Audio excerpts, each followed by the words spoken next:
ሰላም ጤና ይስጥልኝ አድማጭ ተመልካቾቻችን፣ ይህ በዘመድ ሳተላይት ቲቪ እና በፍኖተ አማራ ዩቲዩብ ቻናል የሚተላለፈው የፍኖተ አማራ ዝግጅት ነው። የፍኖተ አማራ ዝግጅት አዘጋጅና አቅራቢ አንተነህ ገላይ ነኝ። እንግዲህ ፍኖተ አማራ ዛሬ ይዤላችሁ የቀረብኩት የምንታገላቸው ጠላቶቻችን ትግላችንን ሲመሩት በሚል አርዕስት ዙሪያ ነው። ወደ ዋናው ዝግጅቴ ከመግባቴ በፊት ባለፉት ሳምንታት የነበሩ ዋና ክስተቶችን በአማራ ህልውና ትግላችን ውስጥ ባለፉት ሳምንታት የተከሰቱ ዋና ክስተቶችን መዳሰስ ፈልጋለሁ። ዋና ዋና ናቸው ያልኳቸውን በፍኖተ አማራ እይታ አጭር ጊዜ መዳሰስ ፈልጋለሁ። እንግዲህ ባለፈው ሳምንታት ልበለው ወራት ያሳልፉም ስላሉ ማለት ነው። በአማራ ህልውና ትግል ውስጥ ወሳኝ የሚባሉት አንደኛው የሐሳዊ ኢትዮጵያኒስቶች ጎራ አስታራቂ ሆኖ መቅረብን፣ አስታራቂ ሆነው የቀረቡት ደግሞ በጸረ አማራነት ራሳቸውም መጽሐፍ በመጻፍ አማራን በማስመታት ከአጽመ ርስቱ ከመሬቱ በመንቀል ጀምሮ ሰማይ የማይጋርደው ወንጀል ያስመዘገቡና ከነዚህ ወንጀለኞች ጋር ደግሞ ተባባሪ የሆኑ እንዲሁ በተጠሩበት የሚገኙ በአማራ ህልውና ትግል ውስጥ ቀይ መስመር የሌላቸው አጃቢ ሆነው በመቅረባቸው እነ ሻለቃ ዳዊት፣ አለማንተ ገብረስላሴ፣ አንዳርጋቸው ጽጌ፣ ናምን ዘለቀ፣ አስራተ ካሳ ምናምን የሚባሉ ሰዎች የመሩት እናስታርቅ ጉዳይ ነው። ያ የሐሳዊ ኢትዮጵያውያን ሐሳዊ ማለት እንግዲህ ኢትዮጵያዊ በሚል ስም የተደበቁ ጸረ ኢትዮጵያ ጸረ አማራ የሆነ ማለት ነው።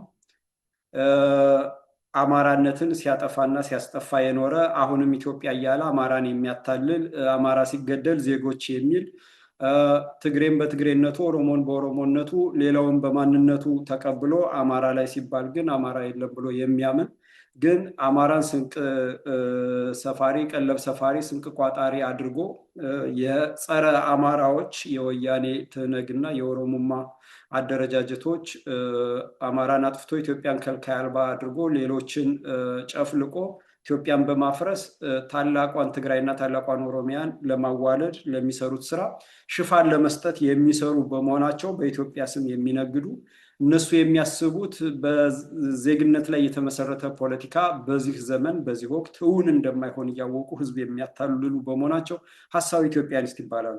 እነዚህ ሐሳዊ ኢትዮጵያኒስት ከፊት ያስቀመጡት እንደ መሪነት አድርገው እስክንድር ነጋን ነው። እስክንድር ነጋ ከተደጋጋሚ ስር ጀምሮ ታላቅ የሚባል ስም ተሰጥቶት በውል ግን አማራ የለም ብሎ የሚያምን ጸረ አማራ የሆነ ፋኖን እውቅና የማይሰጥ ፋኖ ታግሎ ወደ ቤቱ ይገባል ስልጣን ለኛ ነው የሚል ፋኖ የቅማንት የትግሬ የኦሮሞ የምናምን እንጂ የአማራ አይደለም የሚል የአማራን ባህልና ሴት የሚያረክስ ታሪክ የሚፍቅ ሰው በመሪነት ያስቀመጡ ሰዎች ወደ ህልውና ትግሉ ሰብረው በመግባት የሄዱበት እና ያለሙት የቃዡት ሳይሳካ በመቅረቱ አሁን የአማራ ትግል እየወደቀ እየተነሳ ጠላቱ እየተጋለጠ እያጋለጠ እየጠራ መምጣትና ለአሸናፊነት መብቃት ስላሰጋቸው እነሱ የፈጠሩትን ጸረ አማራ አደረጃጀት ከትክክለኛው ከአማራነት አደረጃጀት ጋር ለማስታረቅ የመጡበት አንድ አብይ ክስተት ነው። የዚህ ክስተት ዋና እንትን የአማራ አሸናፊነት እውን መሆንና የጸረ ኢትዮጵያኖች የጸረ አማራዎች እነዚህ ራሳቸውም ያሉበት ሽንፈት ውስጥ መግባቱ ነገም ተጠየቅ መምጣቱ ስላሳሰባቸው በእርቅ ሰበብ አብሮ በመስራት ሰበብ ራስን ለማዳን እና የአማራን ትግል ለማጨናገፍ አሁንም አለመተኛታቸው የተገለጠበት ነው ማለት ነው። በዚሁ ከዚህ በመቀጠል አሁንም እንደገና ትልቅ ክስተት ሆኖ የታየው የወራሪና ዘረኛ ፋሽስት አገዛዞች የወያኔ ትነግና የኦሮሞማ ርዕዮተ ዓለም አራማጅ ድርጅቶች ደግሞ ጥምረት ፈጥረው አፈቀላጤዎቻቸውን አስተባብረው የሰላም ሰባኪ የጦርነት ይብቃ ግፍ ይቁም የሚል ድራማ ተውኔት ይዘው መቅረባቸው ነው። ይሄም ራሱ አንድ በአማራ ህልውና ትግል ውስጥ ትልቅ ክስተት ነው፣ እንደ ድልም የሚመዘገብ ነው። አንድም የሰላም ጠንቆች፣ ወንጀለኞች፣ ዘር አጥፊዎች፣ አገር አፍራሾች፣ ከሃዲዎች፣ ቅጥረኞች የሰላም ዘብ ሆነው መምጣታቸውና በዚህ የሰላም ዘብ ውስጥ ደግሞ ቅጥረኞቻቸውን በመጋበዝ የጠላት ቅጥረኛ የሆኑት አማራ የመሰሉ የአማራን ካባ የለበሱት አብረው በመሳተፍ የተገለጡበት ማለት ነው የተገለጠበት ማለት ነው። ይሄ በአማራ ህልውና ትግል ውስጥ ትልቅ ምርታ ነው። እና እንግዲህ ጦርነት ይብቃ ማለት አማራን ጦርነት አቁም፣ አጥፊዎች ወንጀለኞች ግን ለሰላም ቁሙ በማለት ፍትህ ሳይነግስ ወንጀለኛ ሳይጠየቅ የተበደለ ሳይካስ የአማራ ህልውና ስጋትና አጥፊ ሳይነቀል የኢትዮጵያውያን ሰላምና ደህንነት የህልውና ስጋት ሳይነቀል የተገደለ የተበደለ ሰብአዊ ግፍ መከራ የተፈጸመበት ሳይካስና ወንጀለኞች ለፍርድ ሳይቀርቡ ሰላምን ሰብከው በጥገናዊ ለውጥ ይሄንን የወያኔ ትህነግንና የኦሮሞማ ርዕዮተ ዓለምን እውን ለማድረግ የተከሰቱበት ማለት ነው። ይሄም የመጨረሻ ካርድ የሚመዘዝ ካርድ ጠፍቶ የመጨረሻ ካርድ አካባቢ ላይ መድረሳቸውን የሚያሳይ ነው ማለት ነው።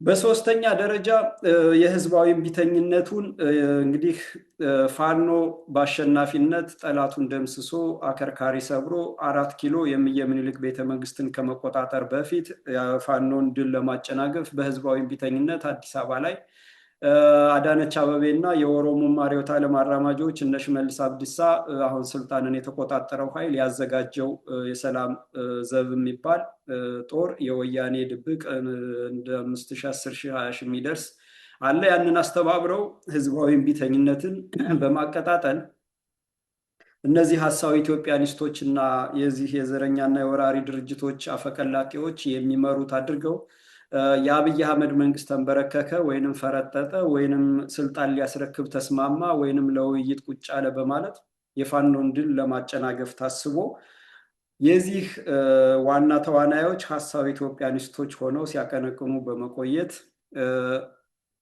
አሁን ደግሞ የወራሪ አደረጃጀቶች ራሳቸውም የዚህ አቀንቃይ ሆኖ መምጣት የተገለጠበትና ይሄ ህዝባዊ እምቢተኝነትም ምንም ፋይዳ እንደሌለው አብይም ለቀቀ፣ 4 ኪሎን ተቆጣጠረ፣ መፈንቅለ መንግስት ተደረገ። ያ ሁሉ ለአማራ ህልውና ትግል ለፋኖ ለአማራ ህዝብ ምንም ማለት እንዳልሆነ፣ ምክንያቱም የአማራ ህዝብ በራሱ ክንድ ጠላቱን አንበርክኮ በራሱ መንገድ አሸናፊነት 4 ኪሎን ተቆጣጥሮ ወንጀለኛ ዘር ማጥፋት የፈጸሙን ጄኖሳይድ የፈጸሙን ዘር ያጸዱን ግፍና በደል የፈጸሙን አደረጃጀቶች በህግ አግዶ ወንጀለኞችን ለፍርድ በማቅረብ ኢትዮጵያ ውስጥ ስር ነቀል ለውጥ ከማወጅ የሚያድነው ነገር አለመሆኑ የታወቀበት የተረዱበትና ይሄም በተለያየ መልክ የተጀመረው የእምቢተኝነት ንቅናቄ እየፈዘዘ መምጣት የአማራ የህልውና ትግል በስር ነቀል ለውጥ ከመደምደም እንደማይመለስ የታየበት ነው ማለት ነው። በአራተኛ ደረጃ አንድ ቀለል የሚመስል ተራ የሚመስል ግን በጣም የሚገርም ውይይት በፍኖተ አማራ በእኔ እይታ የአቶ ገለታው ዘለቀ እና የዶክተር ደብሩ ነጋሽ ውይይት በአቶ አዲሱ አበበ ሚዲያ ላይ የተደረገ ውይይት ነው። አቶ አዲሱ በጣም የሚገርም ወሳኝ መሰረታዊ ጥያቄዎችን አነሱ እና በሁለት ጎራ አማራን እና የአማራ የህልውና ትግል በመወከል ዶክተር ደብሩ ነጋሽ ሀሳዊ ኢትዮጵያኒስቶችን ጸረ አማራዎችን ወራሪዎችን በወከለ በሚመስል ነገር ደግሞ አቶ ገለታው ዘለቀ ቀርበው ነበር እና አቶ ገለታው ዘለቀ ስለ አማራ ምንም ያነሱት ነገር አለመኖር፣ ስለ ፋኖ ምንም ያነሱት ነገር አለመኖር እና ዋና ነጥባቸው የነበረው የወራሪዎቹ አደረጃጀቶች ጣምራ ፈጥረው በአፈቀላጤዎቹ በኩል ያደረጉት ጉባኤ የሰላምና ለእምቢተኝነት ለህዝባዊ እምቢተኝነት መሆን አልነበረበትም። የህዝባዊ እምቢተኝነት እኛ አለን፣ የሀሳብ ኢትዮጵያኒስቶች ወኪል እስክንድርን ከፊት ያሰለፍ ነው የእኛ ጎራ አለ እና እነሱ ዝም ብለው ውይይት ቢሉት ይሻል ነበር የሚል ስጋትን በአንድ በኩል ስጋትን ለመግለጽ ስጋት የተገለጸበት፣ በሌላ በኩል ደግሞ አብረን ካሰራን ካልተግባባን አማራ የሚለውን ስሙት ተብሎ የአማራን ድምፅ የአማራን ወኪል ወንጀለኞች እንዴት ለፍርድ እንደሚቀርቡ ጸረ አማራ ጸረ ኢትዮጵያ አደረጃጀቶች ሀገር ያፈረሱ ሀገር የዘረፉና ሀገር እየሸጡ የሚገኙ አደረጃጀቶች እንዴት በህግ ታግደው እነሱ የገቧቸው ስምምነቶች በሙሉ ተጥሰው ሀብት ንብረታቸው ለህዝብ እንደሚመለስ ለማስፈራራት የተደረገ ውይይት ነው ማለት ነው። ይሄ በአማራ ህልውና ትግል ውስጥ በጣም ጠቃሚ በጣም ወሳኝና የጠላቶቻችንን መንገድና ቅዠት ህልምና ዓላማ የታየበት ነው ማለት ነው። ስለዚህ በፍኖተ አማራ ይሄ አንድ ትልቅ ክስተት ሆኖ ጠላቶቻችን ድብቅ ዓላማ የታየበት ሆኖ ተመዝግበዋል ማለት ነው።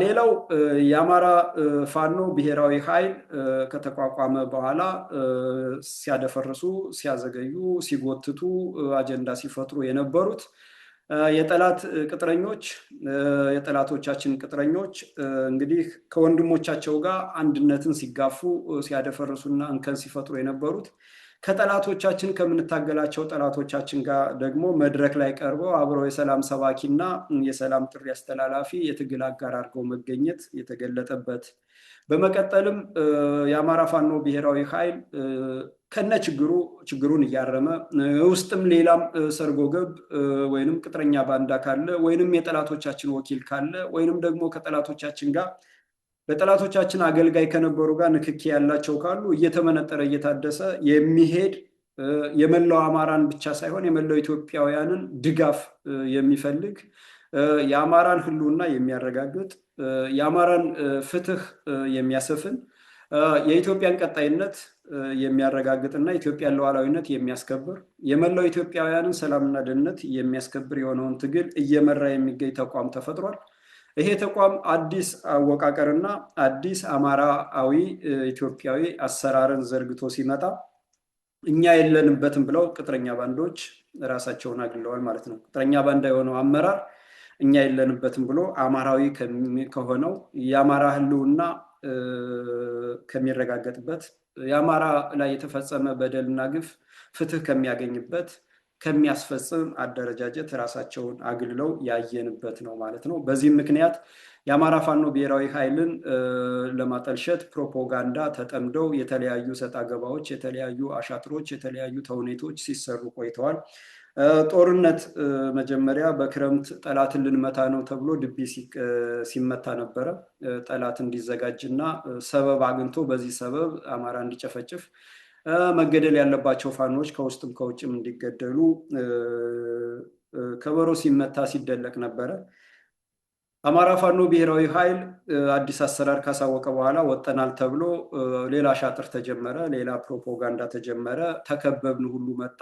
እንግዲህ የጎጃምን ጀግንነት፣ የጎጃምን አማራ ወኔ፣ ጀግንነት፣ አማራነት ለአማራነት ለመላው አማራ ለመላው ኢትዮጵያዊ ለመላው ኢትዮጵያ የሚከፈልን ዋጋ በማሳነስ ለጎጃሚነት በማስባል ፕሮፓጋንዳ ውስጥ ገብተዋል ማለት ነው። ይሄም ይታለፋል። እንግዲህ እነዚህ በአማራ ህልውና ትግል ውስጥ ለቀጣይ ምዕራፋችን ብዙ አቅጣጫ የጠቆሙን ጠላቶቻችን ካርዳቸውን መጨረሳቸውን ያሳዩን፣ ወደፊት ደግሞ ምን ሊደረግ እንደሚችል ያስተማሩን፣ የምንማርባቸው ክስተቶች ተፈጽመዋል ማለት ነው።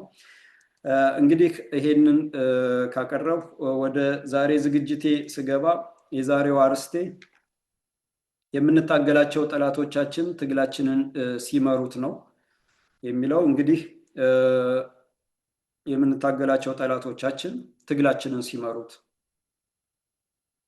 በዚህ ዝግጅት መጨረሻ ላይ መላው የአማራ ህዝብ፣ የአማራ ወጣት ፋኖ፣ መላው ኢትዮጵያዊ ጭብጥ እንዲይዝ የምፈልገው ይህን ዝግጅት ሲጨርስ ጭብጥ እንዲያዝ የምፈልገው ወይንም መሰረታዊ ነጥቦች የምፈልጋቸው እንደሚከተሉት ናቸው።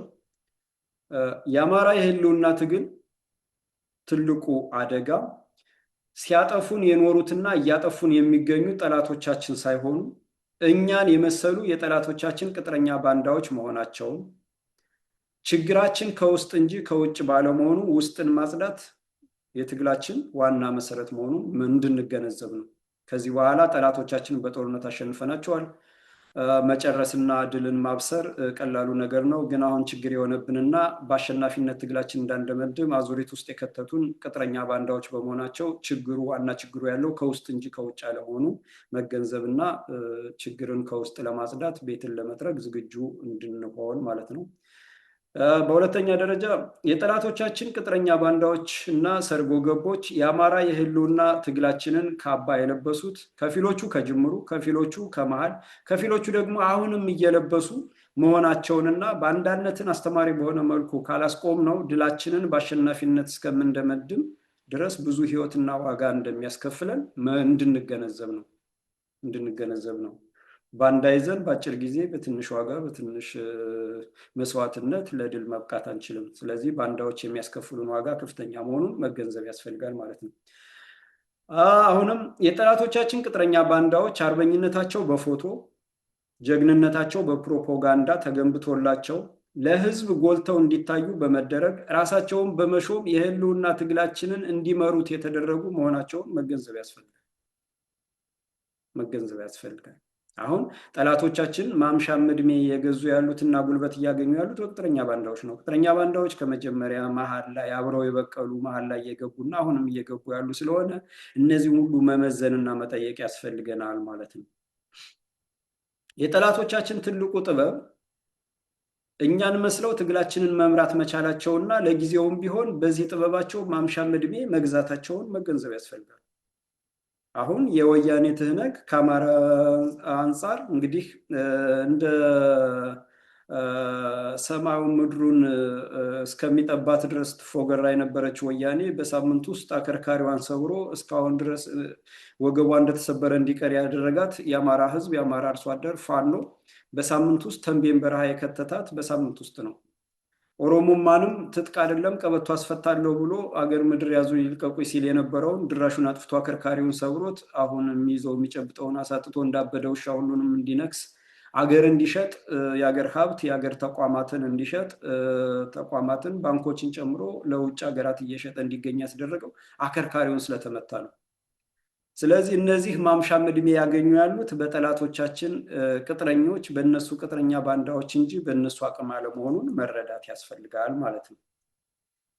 በአማራ ህልውና ትግላችን ውስጥ 90% የሚሆነውን ጊዜ፣ አቅም፣ ጉልበት፣ ገንዘብ በሙሉ የምናጠፋው በቅጥረኛ ባንዳዎች በሚፈጥሩት ሰጣ ገባና የጎንዮሽ ትግል እንጂ ዋና ጠላቶቻችን 5% የማይሞላ ጉልበት አቅምና የአማራን ኃይል እንዳልፈጁ መገንዘብ ያስፈልጋል ማለት ነው።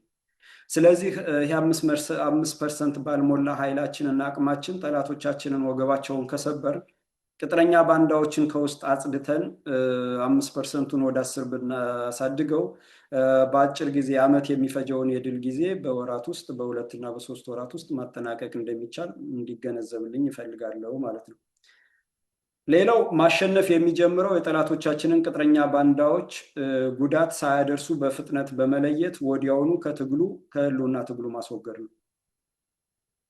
ጉዳት ከማድረሳቸው በፊት ቶሎ ብሎ ማግለል ነው። አካሄዳቸው፣ አወራራቸው፣ ምናቸው ጠቋሚ ነገር ካገኘን ለይቶ ማጣራት መመርመር ነው እንጂ እዛ ሰው እስኪሞት ድረስ ትግሉ ጉዳት እስከሚደርስበት ድረስ እንደባለፈው መልሶ አዙሪት እስኪወጣ ድረስ መጠበቅ የለብንም። ዋጋ ያስከፍላል ማለት ነው።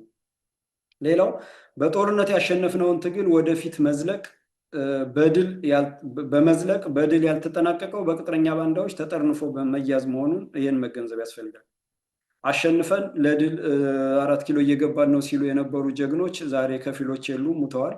ከፊሎች ታፍነዋል፣ ከፊሎች ተጠርንፈዋል፣ ከፊሎች ደግሞ እየተዋደቁ ይገኛሉ። አዙሪትን ደግመው ለመስበር እየሰበሩት ይገኛሉ።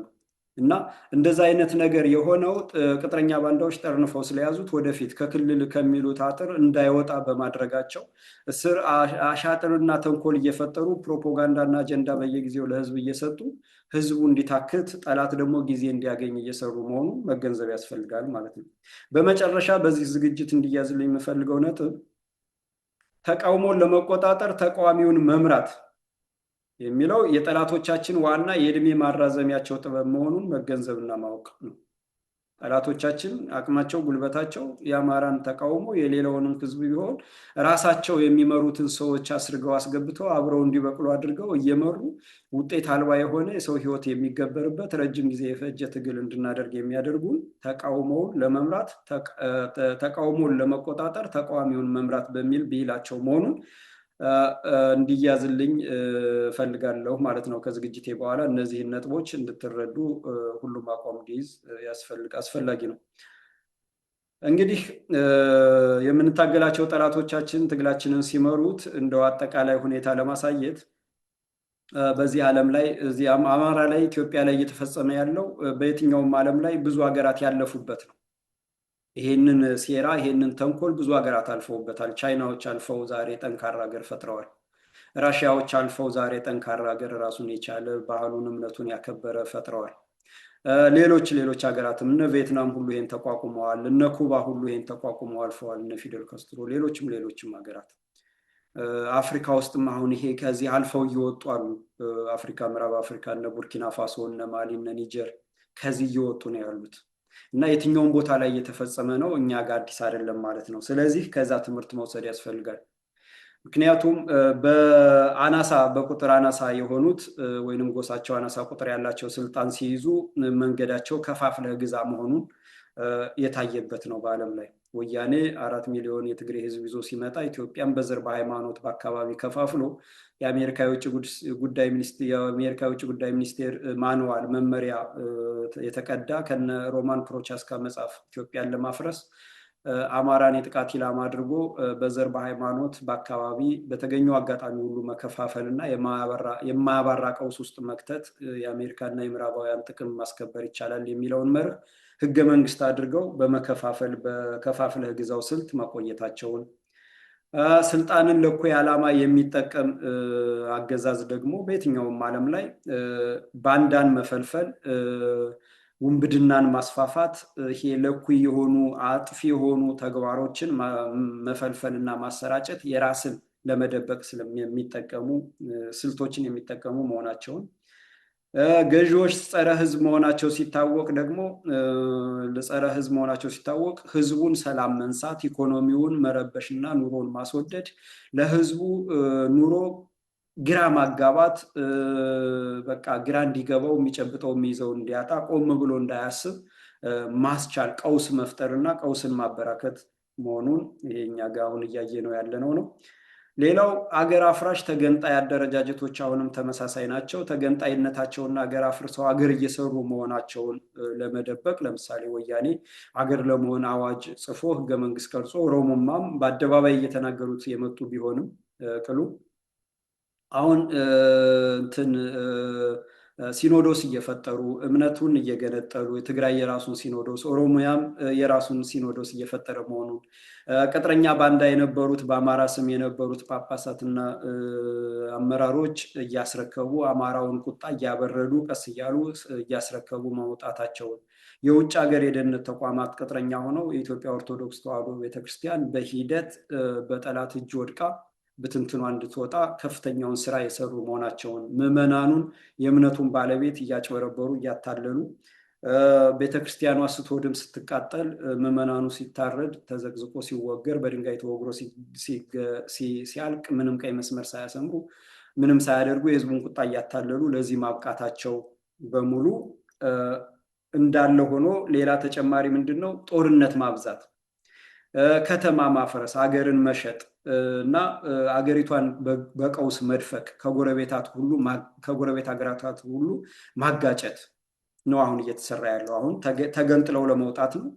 ኢትዮጵያ ብለው እንዳያግዙ፣ ጎረቤት ሀገራት እንዳይቆሙ ከጎረቤት ሁሉ ማናከስ፣ ከዛ የራሳቸውን ሲኖዶስ የራሳቸውን ተቋማት መፍጠር፣ ከዛ ጦርነት መፍጠር፣ ጦርነት ውስጥ ማስገባት፣ ከዛ አገርን መሸጥ፣ የውጭ ባለሀብት እየተባሉ አዲስ አበባን አፍርሶ መሸጥ፣ ተቋማትን መሸጥ። ባንኮች አሁን ሊሸጡ ነው።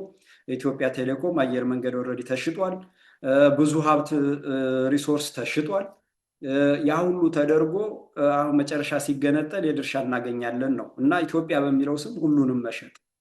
ይሄ IMF ወርልድ ባንክ የጭራቁ ዓለም የሚዘውረው ኢምፔሪያሊስቶች የሚዘውሩት በሙሉ ወረራ ላይ እንዲገቡና እንዲመዘብሩ መንገዱን ክፍት አድርጎ መልቀቅ ማለት ነው። ኢትዮጵያውያን ባለሀብቱ ወደ ድሃነት የሚለውጥ ህዝቡ ከእጅ ወደ አፍ የሚሆነው ህዝብ ኑሮ የበለጠ የተቃወሰና በባርነት ላይ እንዲወድቅ ማድረግ። ከዛ በኋላ ሀገሪቷ ሀብትና አንጡራ ንብረት ሪሶርስ የተፈጥሮ ሀብት በሙሉ በጭራቆች ቁጥጥር ውስጥ እንዲገባ ማስቻል መሸጥ ማለት ነው። እና ሌላው ደግሞ ትውልድ ለሀገር ተቆርቋሪ ትውልድ የሀገር ተረካቢ ትውልድ እንዳይፈጠር ትምህርት ስርዓቱን አበላሽተውታል። በማበላሸትም የማንነት ቀውስ ውስጥ እንዲገባ ከፍተኛ ስራ ሲሰራ ተቆይቷል። አሁንም ያንን በማምጣት እንግዲህ የማንነት ለውጥ ማምጣት በቴክኖሎጂ በሚዲያው ማበላሸት ራሱን የረሳ ታሪኩን የማያውቅ ትውልዱን የማያውቅ ለወገን ለህዝብ ለሀገር ደንታ የሌለው ትውልድ መፍጠር፣ ሰይጣናዊ እምነትን ማስፋፋት፣ ይሄ ጭራቁ ዓለም ሰዎችን ተልኮ ማስፈጸም፣ የጭራቁ ዓለም እንቅስቃሴን የሰይጣናዊነትን እምነትን ነባር እምነትን ነባር ባህልን የሚያወድመውን ያንን ማስፋፋት እና ሀገርን ማፍረስ፣ ትውልድን መግደል፣ ከንቱ ማድረግ ነው አሁን እየተሰራ ያለው። በግልም ሆነ ከስርዓቱ ጋር የተመሻጠ የስርዓቱ የጥቅም ሸሪክ ባለሀብቶች የሚዘውሯቸው የቴሌቪዥን ጣቢያዎች፣ ሬዲዮዎችም ሆነው በመንግስት በሀገር ሀብት የሚንቀሳቀሱ ተቋማት የሚሰሩት ትውልድን የሚገድል ትውልድን የሚያጠፋ አገር ተረካቢ የሚያሳጣ ትምህርትን የሚነቅፍ መማርን የሚያነውር ትምህርት ቤቶችን የሚዘጋ ነው እየተደረገ ያለው። እንግዲህ በየትኛውም ዓለም የለም። በፈተና ወቅት እየሄደ ትምህርት ሚኒስቴሩ እየዞረ ምናምን እንደ ትልቅ ነገር ይሄ ያልተለመደን ነገር ዝም ብሎ በቃ ሁሉን ነገር ተቋማትን መግደል እና ልክ በዚህ መልክ ትውልድን ማጥፋት ማለት ነው። ትውልድን ማጥፋት ይሄ ሁሉ ከ20 ዓመት በኋላ ከ30 ዓመት በኋላ ከ40 ዓመት በኋላ ለሚመጣው ነው ታስቦበት እየተሰራ ያለ።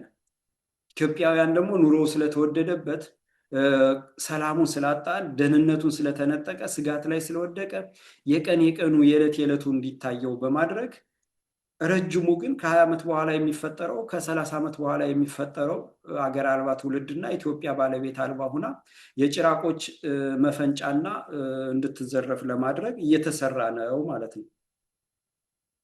እንግዲህ ይሄ እንዳጠቃላይ መግቢያ ነው። ወደ ዋናው ነጥብ ስገባ እንግዲህ የጠላቶቻችን የምንታገላቸው ጠላቶቻችን ትግላችንን ሲመሩት እንግዲህ አጠቃላይ ስፋትና ይዘቱ ምን ይመስላል? አጠቃላይ ስፋቱ ይሄ ይዘቱ ይሄ የችግሩ ስፋትና ይዘት ምን ይመስላል? በአንደኛነት የችግሩ አጠቃላይ ስፋትና ይዘትን እንዳስሳለን። በዓለም ላይ በተለያዩ ሀገራት በግልጽም በህቡም የሚሰራ በመሆኑ ከዛ በቀጥታም በተዘዋዋሪም ኮፒ ተደርጎ ተቀድቶ የመጣ ነው። ይህ አሰራር ወደኛ ወደ ሀገራችን ማለት ነው። አማራን ለማጥፋት ማኑዋሎች ተጽፈዋል። እነ ሄነሪ የጻፉት የአሜሪካ የውጭ ጉዳይ ፖሊሲ ማኑዋል የሆነው አማራን የጥቃት ኢላማ አድርጎ ኢትዮጵያን በዘር በሃይማኖት በአካባቢ ከፋፍሎ የማያባራ ቀውስ ውስጥ መክተት ብለው ነው የጻፉት እና ያ ተፈጻሚ እንዲሆን ተደርጓል ማለት ነው በህገ መንግስት ደረጃ ጸድቆ።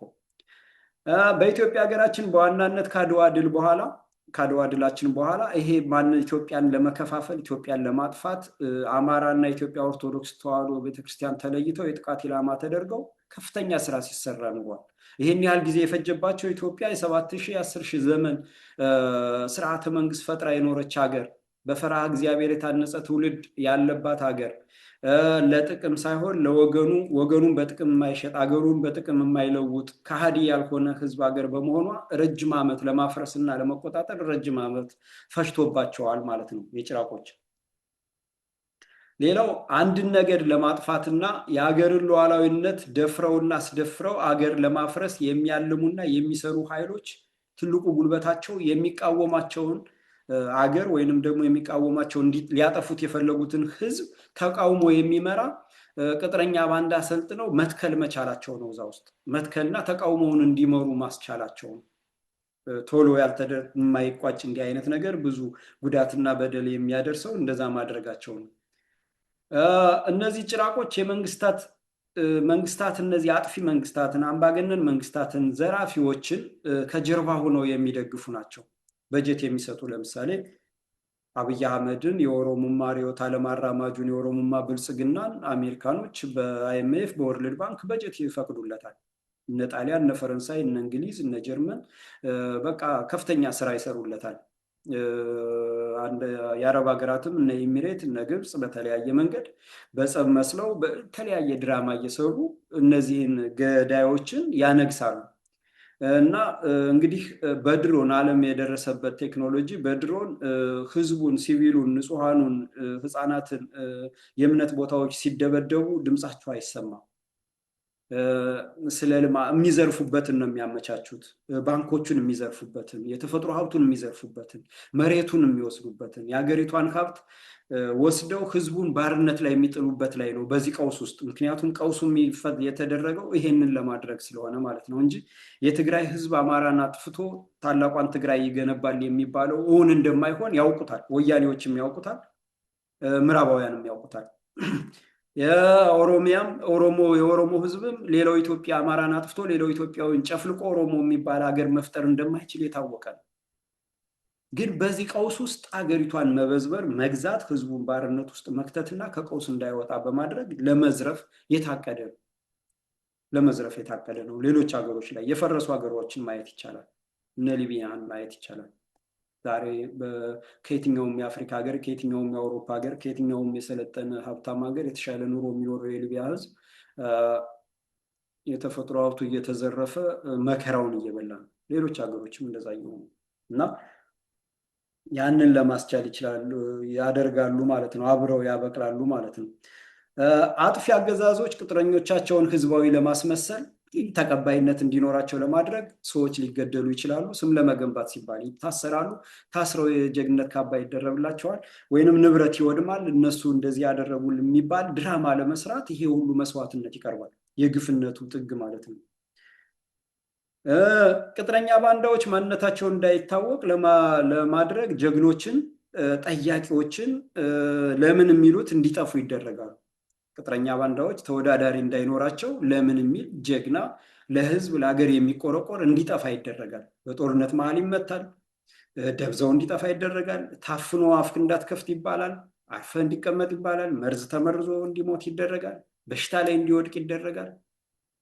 የተለያየ አሻጥር ይሰራል ማለት ነው። ቅጥረኛ ባንዳዎችና ሰርጎ ገቦች በየደረጃቸው የፍትህ፣ የህልውና፣ የነፃነት ታጋይነት ተውኔት በስፋት እስከሚሰለች ድረስ ይሰራላቸዋል። የፎቶ ፕሮፓጋንዳ፣ በፕሮፓጋንዳ ማጀገን፣ በቃ ለዚህ ብሎ ዋጋ የከፈለ እንደዚህ ያደረገ ጀግናው፣ በቃ እንደዚህ ጠበቃው ምኑ እንደዚህ ራሱን ጥሎ ትልቅ ኑሮ መኖር እየቻለ በረሃ ገብቶ የሚንከራተት የኔ ከርታታ ምናምን ይባልላቸዋል፣ ህዝብ እስከሚሰለች ድረስ ማለት ነው። እና እነዚህ ቅጥረኛ ባንዳዎችና ሰርጎ ገቦች ፈርሃ እግዚአብሔር የላቸውም፣ ይሉኝታ የላቸውም። የተባሉትን ያደርጋሉ። በህዝብ ላይ ጨካኝ ናቸው፣ አረመኔ ናቸው። እና ይሄን በማድረግ ጀግኖችን በማጥፋት እነሱ ጀግነው ለመውጣትና የቀጣሪዎቻቸውን ዓላማና ህልም ለማሳካት 1 ሚሊሜትር 1 ሳንቲም ወደኋላ ሳይሉ ይሰራሉ ማለት ነው። ይሄ በሌላው ዓለም ቢኖርም በእኛ በአማራነት ህልውና በኢትዮጵያ ቀጣይነት ማረጋገጫ ትግል ውስጥ የህልውናና የፍትህ ትግሉን ከላይ ጀምሮ ለማበላሸት፣ ከታች ለማክሰም፣ ከተቻለ ለማክሰም ካልተቻለ ደግሞ በጥገናዊ ለውጥ ለመሸጥ የሚደረግ ሴራ ነው። እንግዲህ የአማራ የህልውና ትግል፣ የአማራ የፍትህ ትግል የኢትዮጵያን ቀጣይነትም የሚያረጋግጥ ነው። የኢትዮጵያን ሉዓላዊነት የሚያስከብር ነው። የሌሎች ኢትዮጵያውያንን ማንነት፣ ባህል፣ ቋንቋ፣ እምነት የሚጠብቅ ነው። ልክ እንዳለፉት ሁሉ አያቶቻችን፣ ቅድመ አያቶቻችን ጠብቀው ለሺህ ዘመናት እንዳቆዩት ሁሉ አሁንም የሚያቆይ ነው። ወራሪዎቹ ግን ማንነት ጨፍልቀው፣ ለምሳሌ በገዳ ስርዓት 28 ነገድ ጨፍልቆ መጥቷል የገዳ ስርዓት። አሁን ያንን ማስታወሻ ደብተር እያዩ አሁንም እያፈረሱና እየወረሩ የሚገኙት የኦሮሞ ርዕዮተ ዓለም የሚያራምዱት፣ በኦሮሞ ህዝብ ስም የሚነግዱት እና እንደው በቅርቡ እንኳን በ1987 የህዝብ ቆጠራ የተቆጠሩ 8 ማንነቶች በ1999 ድረስ ተጨፍልቀው ኦሮሞ ናችሁ ተብለው ቋንቋቸው፣ ባህላቸው፣ እምነታቸው ተጨፍልቆ የጠፋሉ 8 የሚሆኑ። ይሄ በራሳቸው የተመዘገበ ነው። ከበርታ ጋር የሚቀራረብ በርታ የሚኖርበት ቤኒሻንጉል ጉሙዝ አካባቢ ገባቶ የሚባል፣ በሰበታ በሰንዳፋ የሚኖር ህዝብ ወርጅ የሚባል፣ ጨቦ የሚባል፣ ወረ ዱቤ የሚባል ወይንም ባንቱ የሚሉት፣ ቀዋማ ማውና ኮሞ አካባቢ የሚኖር ቀዋማ የሚባል ተጨፍልቆ ተውጧል። ዛ የሚባል ላቁ ደንበል ብለው ስሙን ቀይረው ያጠፉት፣ ኢቱ ቃሉ የሚባሉ ህዝቦች በ1987 ህዝብ ቆጠራው ወቅት ተቆጥረው በማንነታቸው በራሳቸው ማንነት ራሳቸውን የቻሉ ብሔር መሆናቸው ታውቀው በኋላ እስከ 1999 ግን ጠፍተዋል፣ በኦሮሞ ተውጠዋል። እና እነዚህ ሌላውን አክስመው ሌላውን ጨፍልቀው ማንነትን ለመፍጠር የሚሄዱት የአማራ የህልውና ትግል ትልቁ ደንቃራቸው ነው። ስለዚህ የአማራን የህልውና ትግል ለማጨናገፍ በዚህ ልክ ትግሉን ቀጥረው ያስመራሉ ማለት ነው። ቀጣዩ ሁለተኛ ነጥብ የቅጥረኛ ጠላቶቻችን የምንታገላቸው ጠላቶቻችን ትግላችንን ሲመሩት በሚለው አርዕስት ውስጥ ሁለተኛ መሰረታዊ ነጥብ የቅጥረኛ ባንዳዎችን አሰራር ማወቅ ያስፈልጋል።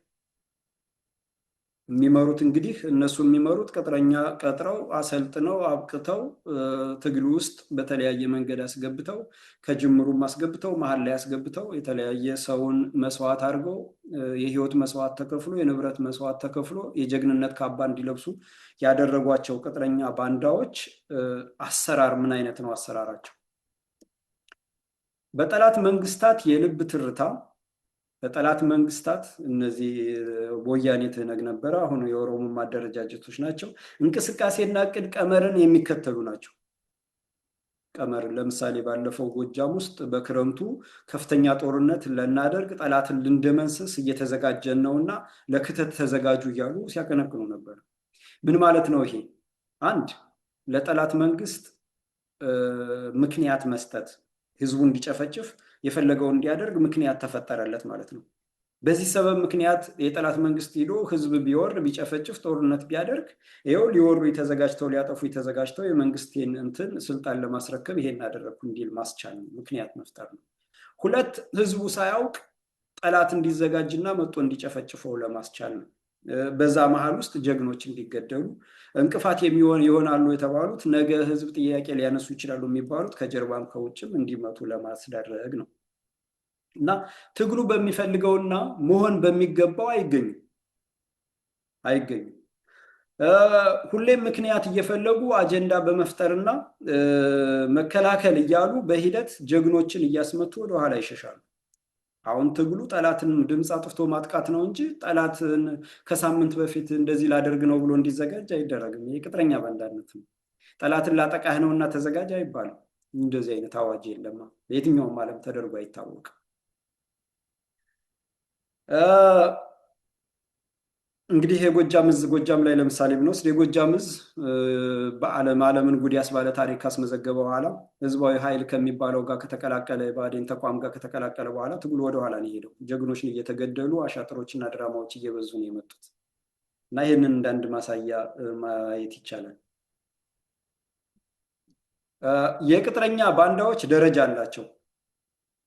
ቅጥረኛ ባንዳዎች ደረጃ አላቸው። ዋና መሪዎች አሉ፣ ስማቸው ጎልቶ የሚታወቅ ሁሉም ሚዲያ ላይ በዓለም አቀፍ ደረጃ ስማቸው የሚነሳ ዋና መሪዎች አሉ። ሁለተኛ መሪዎች አሉ፣ ሁለተኛ ደረጃ ላይ ያሉ እና መሬት ላይ ያሉት አሉ፣ ከተዋጊው ጋር አብረው የሚቀመጡ ማለት ነው። እነዚህ የስራ ድርሻ አላቸው ሶስቱ። ይህን ልብ እንድትሉልኝ። ዋና ተጠሪዎች ዋና አመራሮች ናቸው። ለችግር ፈችነት በሚፈለጉበት ጊዜ አይገኙም፣ ወይንም ችግር ሲፈጠር ችግሩን አይፈቱም፣ ወይንም ማብራሪያ አይሰጡም። ለጠላት የሚበጅ ፍልስፍናን ያስፋፋሉ፣ ያራምዳሉ። የሚናገሯቸው ንግግሮች ለታጋዩም ሆነ ለህልውና ውስጥ አደጋ ውስጥ ለወደቀው ለአማራ ህዝብ መፍትሄ የሚሆን ሳይሆን የማይጨበጥ ብዥታን የሚፈጥር ነው። ፍልስፍናው የሚጠቅመው ለሌላ ውስጥ ስለሚከፋፍል ለጠላት የሚጠቅም ፍልስፍናን ያራምዳሉ። መርህ አልባ ናቸው። ርዕዮተ ዓለም አይወዱም። ርዕዮተ ዓለም ካለ ተጠየቅ ስለሚመጣ፣ መርህ ካለ ተጠየቅ ስለሚመጣ፣ ቀይ መስመር ካሰመሩ ተጠየቅ ስለሚመጣ ቀይ መስመር የላቸውም። መርህ አልባ ናቸው። በማውራት ነው የሚመሩት። ዛሬ ያወሩትን ነገ አይደግሙትም። ትላንት ያወሩትን ዛሬ አይደግሙትም።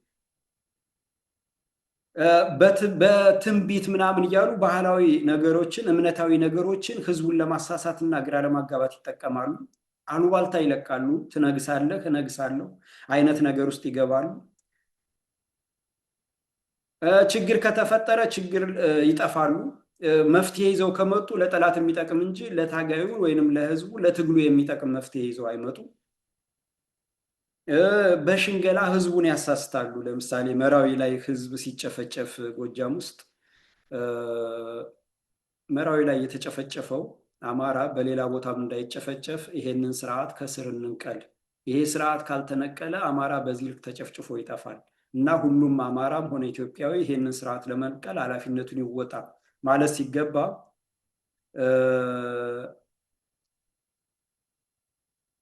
ቂማችንን እንወጣለን፣ የአብይን ጀነራል በመግደል ቂማችንን እንወጣለን አሉ።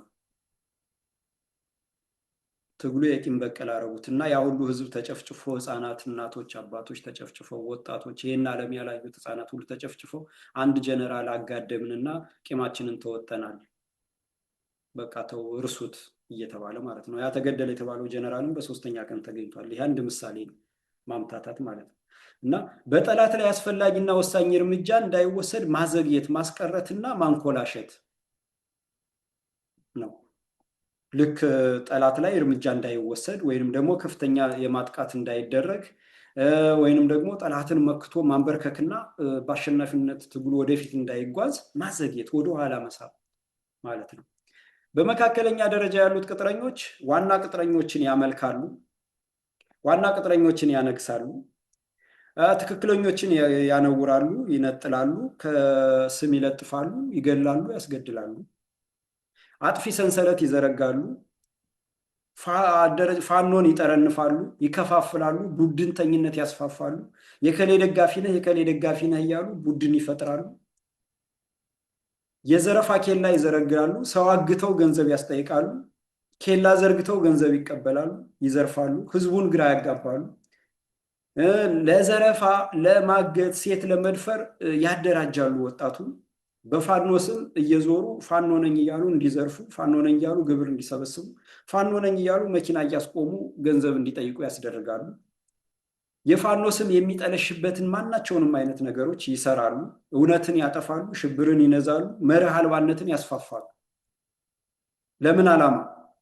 ፋኖን ከህዝባዊነት ለመነጠል። ህዝቡ ፋኖ እንደዚህ ከሆነማ ራሱ አጥፊው መንግስት ምን አለኝ እንዲል፣ ሌላው ህዝብ ደግሞ ፋኖ እንደዚህ ከሆነ ለእኛም ስጋት ነው ብሎ እንዲያስብ ማስቻል ማለት ነው። ይሄ የተቀናጀ ነው። ይሄንን ዋናዎች ትዕዛዝ ያወርዳሉ፣ መካከለኛ ላይ ያሉት በደንብ ይሰሩታል እና የመጨረሻ እርከን ላይ ያሉት ደግሞ አሉ። የመጨረሻ እርከን ላይ ያሉት በአንደኛና በሁለተኛ አለቆቻቸው የሚምሉ ናቸው። ፕሮፋይል ፒክቸር የሚያደርጉት አንደኛና ሁለተኛ አለቆቻቸውን ነው። መሰረት ያለው የፕሮፓጋንዳ ኔትወርክ አላቸው። ግራ ተጋብተው ሆን ብለው ግራ በመጋባት ግራ መጋባትን ያስፋፋሉ። እውነትን ያፍናሉ። የውሸት ፕሮፓጋንዳ ይረጫሉ። ያታግላሉ፣ ያግታሉ። ትዕዛዝ ሲመጣላቸው ያግታሉ፣ ይዘርፋሉ፣ ይደፍራሉ፣ አካባቢው ላይ ህውከት ይፈጥራሉ። በዛም ሁሉ ሲያደርጉ ፋኖ ነኝ እያሉ ነው የሚያደርጉት። ፋኖ ነኝ እያሉ ሴት ይደፍራሉ። ፋኖ ነኝ እያሉ የሰው ንብረት ይነዳሉ፣ ይዘርፋሉ፣ ህዝቡን ያውኩታል፣ ሰላም ያጠፋሉ። ከላይ የወረደን ትዕዛዝ ቀድመው ይፈጽማሉ። ልክ ከላይ የሚወርደውን ትዕዛዝ ዋና ቅጥረኛ ባንዳዎች ለሁለተኞች፣ ሁለተኞች ለመታች የሚያወርዱትን ወይንም ደግሞ ቀጥታ ዋናዎች ለመሬት የሚያወርዱትን ቀድመው ይፈጽማሉ። ለምሳሌ መተህሩጥ ሲል ዘመነ ካሴ ባለፈው በመሮጥ ትክክለኞችን ግራ ያጋባሉ፣ የኃይል መሳሳት ይፈጥራሉ። ከፊት የሆኑና ወደ ኋላ በመሮጥ አንድ ተኩሰው ሩጥ ምናምን ምን ትሰራለህ ሩጥ አምልጥ እያለ ይሮጣሉ። በቃ ማንም የሚደርስባቸው የለም። በዚህ ልክ አጥፊ ተግባር ተግባራዊ እንዲሆን የሚሰሩ የተጠና ስራ ነው እየተሰራ ያለው ማለት ነው። ይህም መረዳት ያስፈልጋል። በጦርነት ወቅት ጀግኖችን ወይንም ደግሞ ተዋጊዎችን ይወጋሉ፣ ይገላሉ፣ ያስገድላሉ፣ ያጋፍጣሉ፣ እንዲመቱም ያጋፍጣሉ። በአጠቃላይ ቅጥረኛ ባንዳዎች ለማሸነፍ ሳይሆን ለመሸነፍ ነው የሚታገሉት። ህዝብ ተሰልችቶና ታክቶ በቃኝ እንዲል ነው የሚሰሩት። ጦርነቱን በማራዘም ህዝብ ታክቶ ጠላት ጊዜ ገዝቶ ጦርነቱ በታሰበው ልክ እንዳያልቅ ከተቻለ እንዲኮላሽ ካልተቻለ በጥገናዊ ለውጥ እንዲቋጭ ያደርጋሉ ማለት ነው። የፋኖን ሞራል ለመግደልና ለማጥፋትና ጠላትን ከሽንፈት ለመጠበቅ ሌት ተቀን ይሰራሉ። ጀግና ከመሃላቸው ከወጣ ያነውሩታል፣ ስም ይሰጥበታል። የፕሮፓጋንዳ ማሽን አለ፣ መንጋ አለ ከውጭ አብዛኛው ወያኔ የሚዘውረው፣ ብአዴን የሚዘውረው፣ ኦሮሞማ የሚዘውረው እና ስሙን የአማራ ያደርግና ዘመቻ ያደርጋል። ከዛ ሲፈለግ ስሙን የኦሮሞ አድርጎ በአማራ ላይ ስሙን የትግሬ አድርጎ በምን ላይ የሚያደርገው እንትን ይሄ አሁን አማራ ሆኖ ነው እያነፈሰ ያለው። ቅጥረኛ ባንዳዎችን ያጀግናል፣ ጀግኖችን ያጠለሻል፣ ስም ይሰጣል። ጎጃም ክልል ይሆናል፣ ጎጃሚነት ምናምን ይላል። ጎንደር ራሱን ይችላል ይልሃል። ጎንደሬነት ምናምን፣ ጎንደር ለጎንደሬነት ምናምን ይላል። የቴዎድሮስ ራዕይ ምናምን ምናምን ይላል። አካባቢነትን ይሰብካል፣ አካባቢናዊነትን ያስፋፋል። እና ልክ እንዲህ አይነት ስራ ነው የሚሰራ ቅጥረኛ ባንዳው ማለት ነው። የሶሻል ሚዲያ ሰራዊት አሉ። ከጀርባ ደግሞ አሉ ምሁርም ሁነው ባለሀብትም ሁነው የኔ ቢጤም እንደዚሁ ዜጋ ሁነው አብረው ደግሞ ተጀምለው የሚሄዱ አሉ። አንዳንዶች ጥቅም አስልተው ነው በጥቅም ተሳስረው ነው። ምሁራኖች አሉ በጥቅም የተሳሰሩ፣ ባለሀብቶች አሉ በጥቅም የተሳሰሩ። ከዚህ ትግል ጀርባ በተለይ በዋናነት ከጎጃሙ እና ከጎንደሩ ጀርባ ያሉ የጎንደሩ ግልጽ ነው፣ ስኳድ ነው። ጎንደርና አማራ አፍኖ የያዘው ስኳድ የሚባል የወያኔ ፍጥረት የብአዴን ግማሽ አካል ነው። የጎጃም ደግሞ አለ የብአዴን ውልድ የሆነ ምሁራን ያሉበት ባለሀብት ያሉበት አለ። እነዚህን ቅጥረኞችን ለማንገስና በዛ የስልጣንም ይሁን የጥቅምም ይሁን የሆነ ነገር ለማሳካት አልሞም ይሰራል ራሱን ደብቆ። ያም በሂደት ራሱን አውቆ ካልተጋለጠና ጥሩ መስመር ካልያዘ በሂደት ይጋለጣል ማለት ነው። እና ምክንያቱም ትግሉ የህልውና ትግል ነው። እንግዲህ በሶስተኛ ደረጃ የምንታገላቸው ጠላቶቻችን ትግላችንን ሲመሩት በሚለው በሶስተኛ ደረጃ ያቀረብኩት የህልውና ትግሉን ለመግደል የሚጠቀሙባቸው ስልቶች፣ የህልውና ትግላችንን ለፍትህ የምናደርገውን ትግል፣ ለስር ነቀል ለውጥ የምናደርገውን ትግል ለመግደል የሚሄዱባቸው ስልቶች፣ የሚጠቀሟቸው ስልቶች ነው እዚህ ጋር ማነሳ። አንደኛ ትግልን ማዘግየት፣ ተዋጊን ግራ ማጋባት፣ ህዝቡን ማታለል። በዚህም ማለቂያ የሌላቸው ስብሰባዎችን ያደርጋሉ። አሁን ጊዜው አይደለም ይላሉ። ቀኑ አይከፍለንም ይላሉ።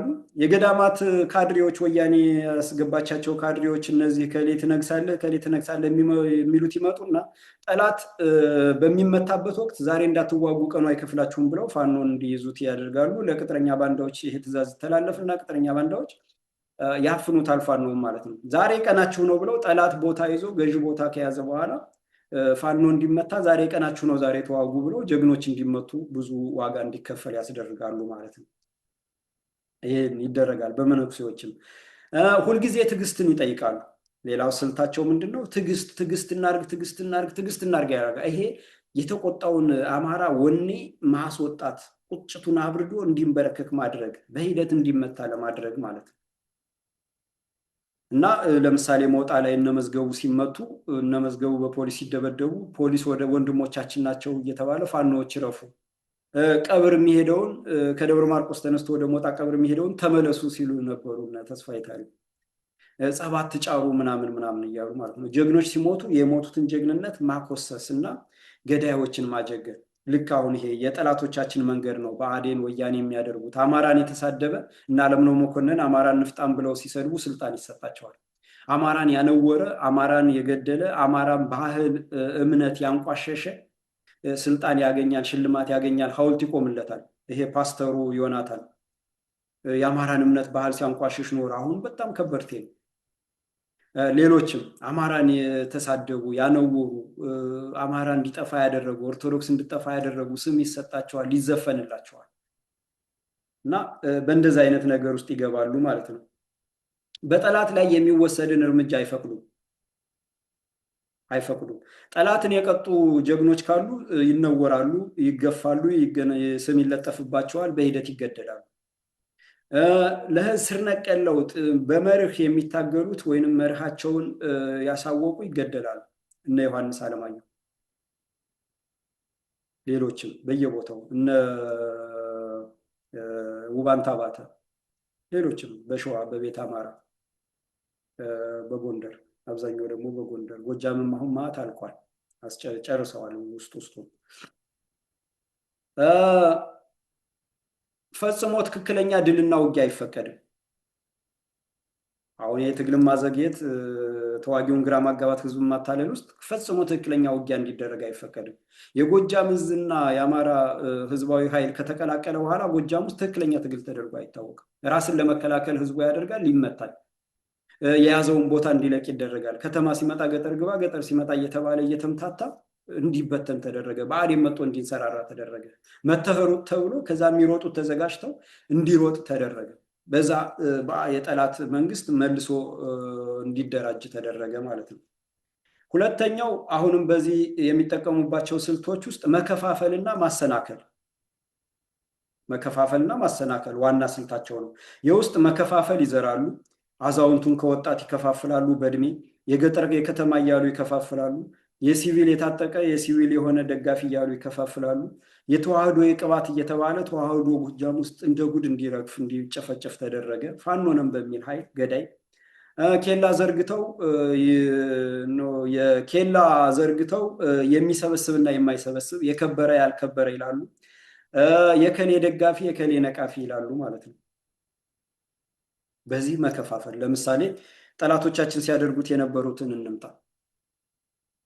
የሐሳዊ ኢትዮጵያውን ከጀርባ አዝሎ የገባው እስክንድር ነጋ አዲስ አበባን በአጽመ ርስትነት በታሪካዊ ባለቤትነት አማራን ለመነጠል ሲል ባህል፣ እምነት ምን የሌለው ምኑም የማይጨበጥ አዲስ አበባ ለአዲስ አበባ የሚል ማንነት ፈጠረ።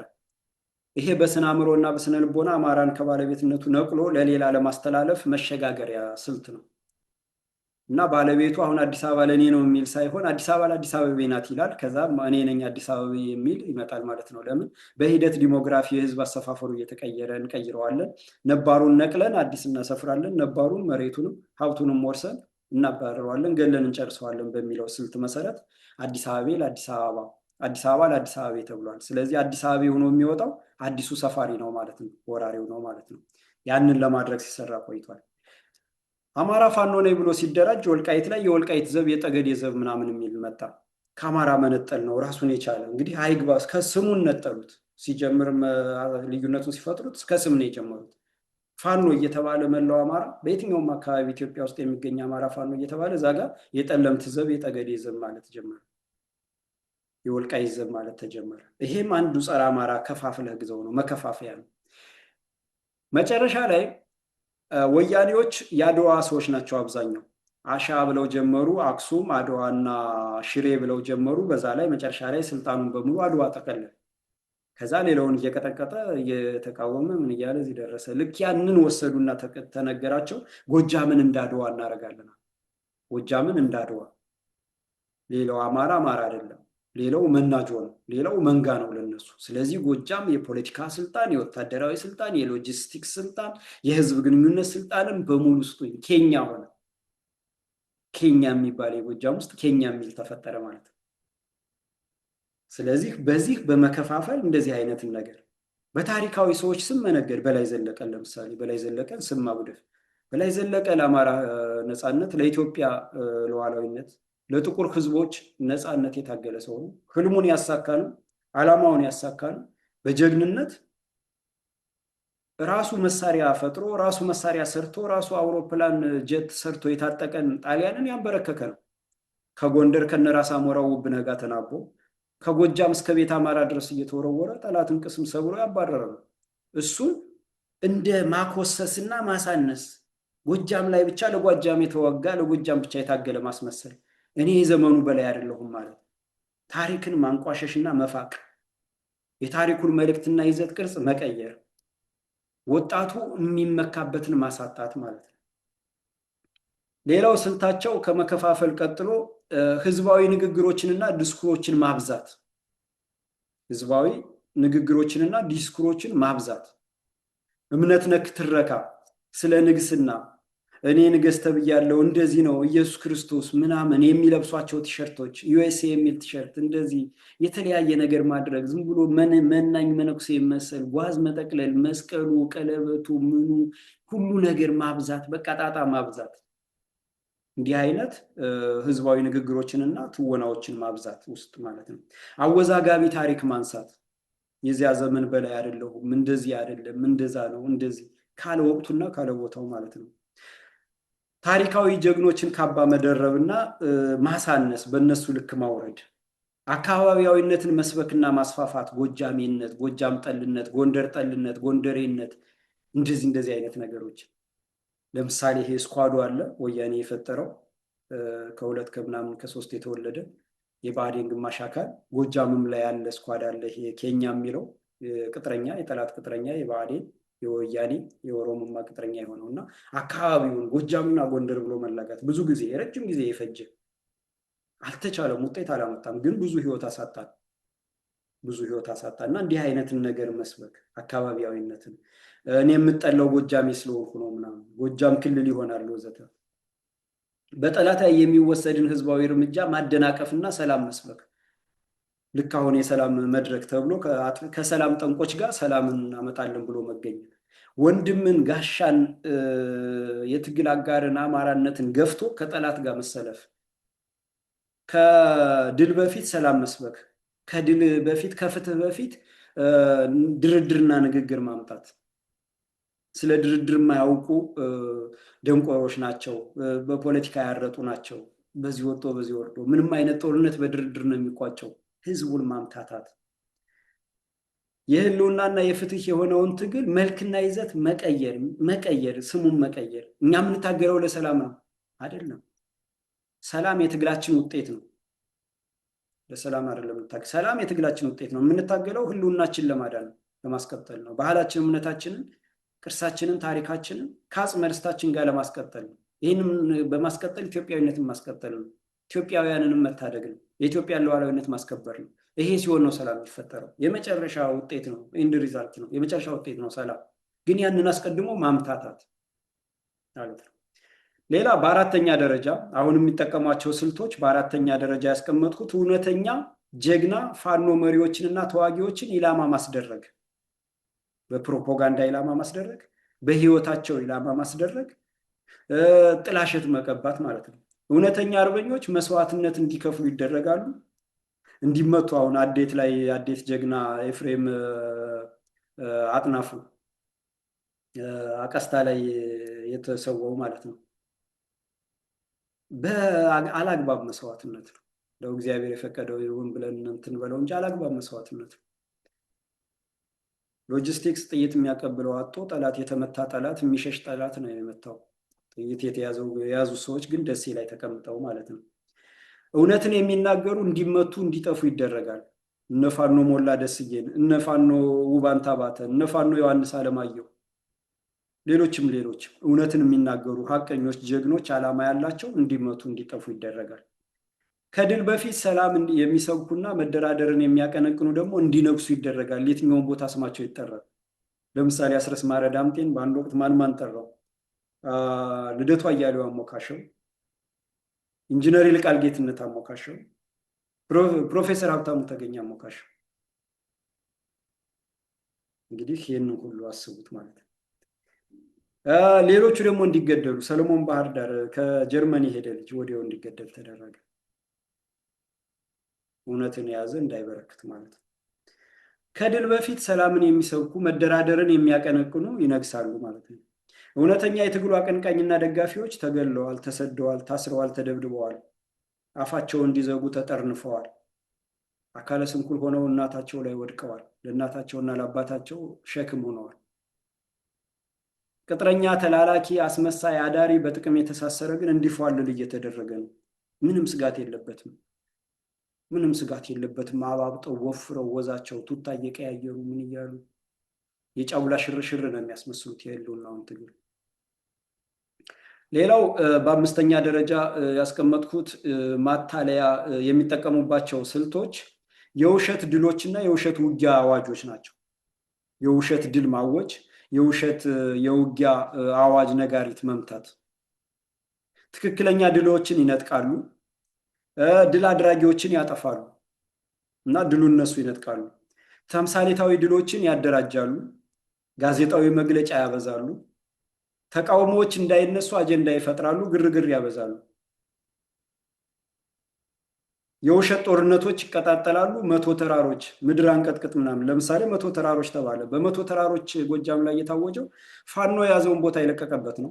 ብዙ ፋኖ የተሰዋበት ነው። ብዙ አማራ የተጨፈጨፈበት ነው። ያንን እንደ ድል ቆጥረው ተከላከልን ብለው ታውጋዩና ህዝቡ ሲጠይቃቸው ግን ፓዊ ላይ መቶ አለቃ ታየና ሳሙኤል ባለድል ያሰለጠኑትን ኮማንዶ ያንን አመጡና አጀንዳ ያደረጉት ማለት ነው። እንዲህ አይነት ነገር ማወጅና ህዝቡን ማስመታት። እንግዲህ 99% ተቆጣጥረነዋል ብለው አካፋና ዶማ ይዘው ውጣ ይላሉ መልሰው። እንግዲህ 99% የተቆጣጠረ ምንድነው አካፋና ዶማ ይዞ የሚወጣ? 99% ተቆጣጥረነዋል ብለው ያለ ሰው በሰላም መውጣት መግባት፣ በሰላም መነገድ፣ በሰላም እንቅስቃሴውን መከወን አለበት። መንገድ ይዘጋሉ እንዳትንቀሳቀስ ብለው፣ የንግድ ተቋማትን ይዘጋሉ። በወሳኝ ወቅት እንደዚህ አይነት ነገር ያደርጋሉ። የውሸት ጦርነት ያውጃሉ። ህዝቡን በማስመታት በማሰቃየት፣ ግራ በማጋባት በድሮን ጀግና የሆነውን ህዝብና ጠላትን የሰበረውን ህዝብ በድሮን ያስመቱታል። ጀግኖችን ለስብሰባ ጠርተው በድሮን ያስመቷቸዋል። የጠላት መንግስት እንዲደራጅ ተገላቢጦች ትርክት ይነፋሉ። ጠላት ተመቷል ይላሉ እየተጠናከረ ሲሄድ። ቢሮ ከፍቶ አስረስ ማረ ዳምጤ 99% ክልሉን ተቆጣጥረነዋል።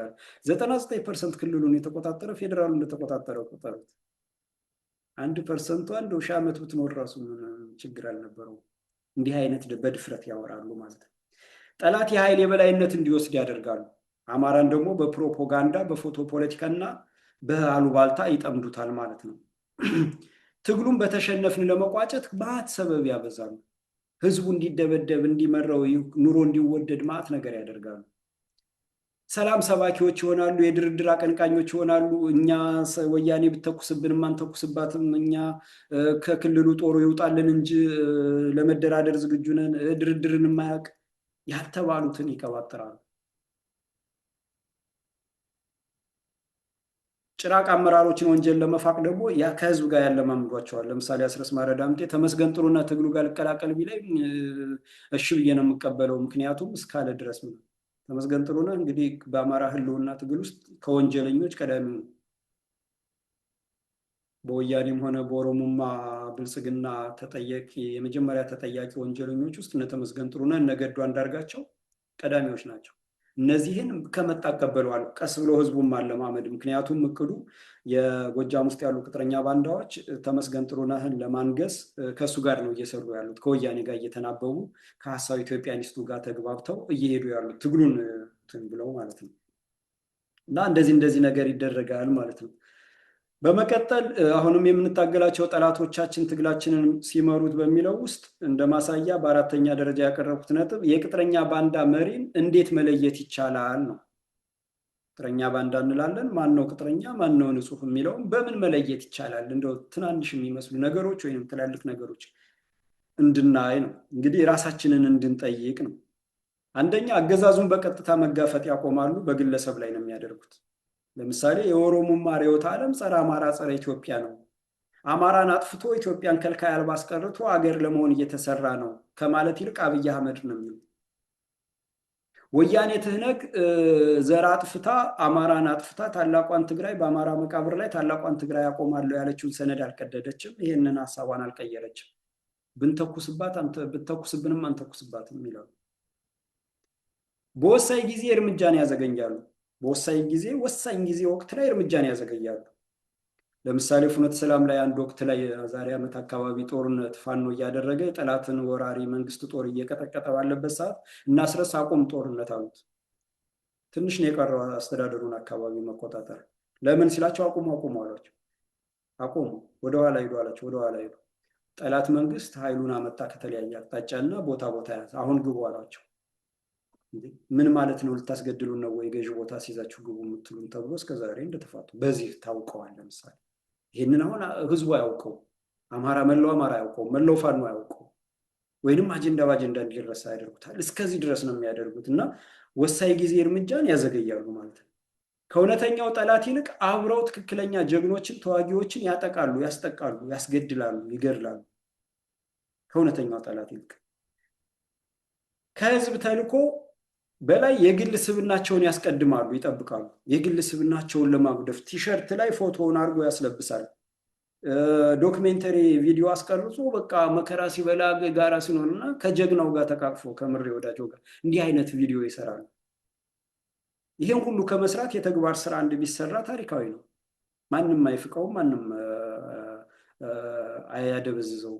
ግን ያ ተግባር ስለሌለ ቅጥረኛ ስለሆኑ በፕሮፓጋንዳ እና በማንም ህዝቡን ለማታለል ስለሆነ በእንደዚህ አይነት ነገር ህዝቡን ይጠምዱታል።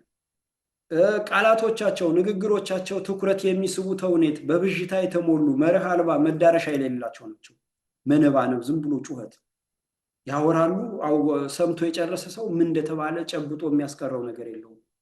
ወይንም ደግሞ ያንን ሰምቶ ተግባራዊ ለማድረግ አቅጣጫ ጠቋሚ የሆነ ለአሰራር ምቹ የሆነ ንግግር አይደለም። ወይንም ደግሞ ከፋፋይ ነው፣ ከወንድሙ የሚያራርቅ ነው፣ ከሌላ አካባቢ ጋር የሚያጋጭ ነው፣ አማራን ከአማራ የሚያጋጭ ሆኖ ይገኛል። እና በተውኔት የተጠመዱ ናቸው። በድራማ በብዥታ ንግግሮቻቸው፣ መግለጫና መልእክቶቻቸው የማይጨበጡ ውል አልባና ስነ ልቦናን ገዳዮች ናቸው። በፎቶ አርበኝነት የገነኑ ናቸው። በፕሮፓጋንዳ የጀገኑ ናቸው። የምንለይበት ማለት ነው። ቅጥረኛ ባንዳዎችን የምንለየው በየሚዲያው ስማቸው ይወደሳል፣ ይጠራል፣ ካላግባቡ ሆይ ሆይ ይባላሉ። በድል አድራጊነትም ሆነ በውጤት አይታወቁም። የሌሎችን ድል ግን በስማቸው ይነገራል። ለምሳሌ ጎጃም ላይ እነዝናቡ የሚያደርጉትን ድል በሌላ ስም በነዘመነ ሲነገር ነበር። በዚህ መለየት ይቻላል ማለት ነው። ፊት ለፊት አይጋፈጡም። ለጥያቄ እናንትን ሲሞግቱ አይገኙም። ምርር ያለ ኩስትር ያለ ንግግር ሲያደርጉ አይታዩ። በችግር ጊዜ ይደበቃሉ። ይሄም መለያ መንገድ ነው ማለት ነው።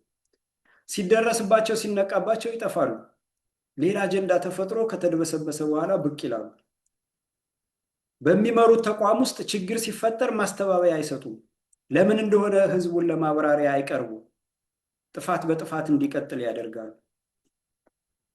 ለምሳሌ ወያኔ ብትተኩስብንም አንተኩስባትም፣ ሁለት የተሳሳታለች ሶስት የተሳሳታለች ብለን አንጠብቅም ምናምን ሲሉ ማብራሪያ ወጥተው አልሰጡም።